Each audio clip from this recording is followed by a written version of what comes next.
আসসালামু আলাইকুম সুপ্রিয় শিক্ষার্থীবৃন্দ। কৃষির উপখাত থেকে যে প্রশ্নগুলো হয় এখান থেকে আমাদের একটা প্রশ্ন অবশ্যই থাকবে। আর সেই প্রশ্নটা হচ্ছে তোমার এই যে এরকম রিলেটেড। ঠিক আছে? তো কৃষির উপখাত উপখাত মনে রাখবা টোটাল হচ্ছে চারটা।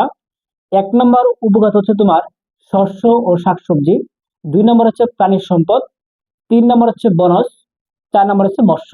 তো এই চারটা উপখাত আমাদের একটা দেশের ভিতরে কি পরিমাণ উৎপাদন হচ্ছে, কোনটা কতটুকু অবদান রাখতেছে, আমরা একটা অর্থ বছরে একটা সালে আমরা হিসাব করি।